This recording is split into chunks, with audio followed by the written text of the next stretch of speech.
Accentuez-vous. Accentuez-vous. Accentuez-vous. Accentuez-vous. Accentuez-vous. Accentuez-vous. Accentuez-vous. Accentuez-vous. Eh, ne mets pas ça, Marie, hein. Je te jure, si je retrouve ça dans le générique. Bonjour à tous, bonjour Sean.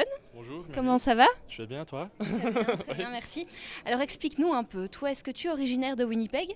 Non, je ne suis pas originaire de Winnipeg. Je suis né à Winnipeg, mais j'ai grandi à la campagne, 1h30 au nord de Winnipeg, dans un village qui s'appelle Landar, un village qui est complètement anglophone. Donc, ouais. Donc, ta langue maternelle, c'est l'anglais? Oui, bien sûr. Et pourtant, on dirait pas du tout. Merci, j'espère. Donc, comment est-ce que tu as appris le français? Moi, j'ai commencé à apprendre le français à l'âge de 14, quasiment 15 ans. Mais quand j'étais petit, j'ai une grand-mère qui parlait français.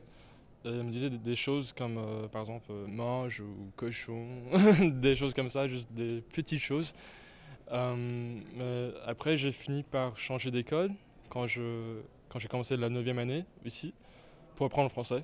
Donc c'était complètement une expérience complètement effrayante parce que je comprenais rien de ce que disait le prof. Mais j'ai fini par beaucoup aimer la langue et j'ai très vite appris la langue. Oui. Qu'est-ce qui t'attirait vraiment dans le français?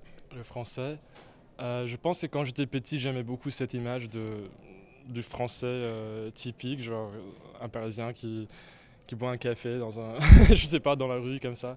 Je sais pas, il y avait quelque chose qui m'inspirait beaucoup, qui me touchait, qui résonnait à l'intérieur de moi. Il y a aussi un personnage de Harry Potter qui m'a inspiré. Lequel? Elle s'appelle Fleur de la Cour. Alors, Harry Potter, je sais pas, j'ai beaucoup aimé ce personnage. Je trouvais que, ce sont des stéréotypes bien sûr, mais je trouvais que les Français avaient beaucoup de classe, beaucoup d'élégance, tout ça. Et j'aimais beaucoup ça. Donc je voulais un peu faire partie de ce monde, je trouve. Le monde de la francophonie, justement. Ouais.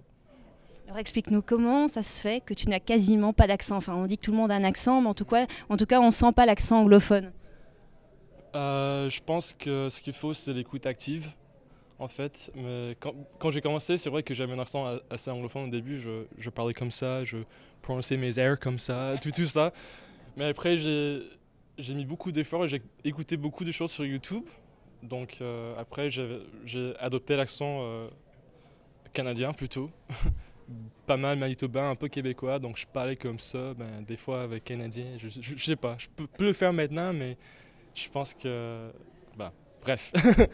Mais après, j'ai fini par me rendre compte que j'étais vraiment épris de l'accent français, de France. Et en plus, à l'époque, j'avais très envie de vivre en France. Donc, je sais pas, il y avait quelque chose qui me parlait vraiment. Et dès que j'ai commencé à percevoir la différence entre canadien et français, j'étais vraiment épris par cet accent. Et donc, c'est mon français maintenant. Wow, parce qu'on peut dire qu'il y a un peu de Paris dans ta façon de parler. Oui, peut-être. Je pense que c'était des acteurs et des actrices parisiens, donc j'imagine. Alors, est-ce que tu as des petites phrases fétiches en français à nous faire découvrir? Je dis souvent, je kiffe, je kiffe grave, j'aime bien dire ça. Il y a aussi une... Pour ceux qui ne le savent pas, ça veut dire j'adore ça. C'est trop bien, j'aime bien ça. En plus, je m'en sors pas trop souvent, mais j'aime bien, faut pas pousser mes mains dans les orties.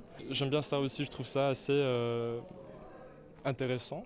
Tu peux nous expliquer la signification pour ceux qui seraient pas... Ça veut dire qu'il ne faut pas exagérer, il ne faut pas abuser, il ne faut pas dépasser les limites, il ne faut pas trop pousser, quoi. C'est ça.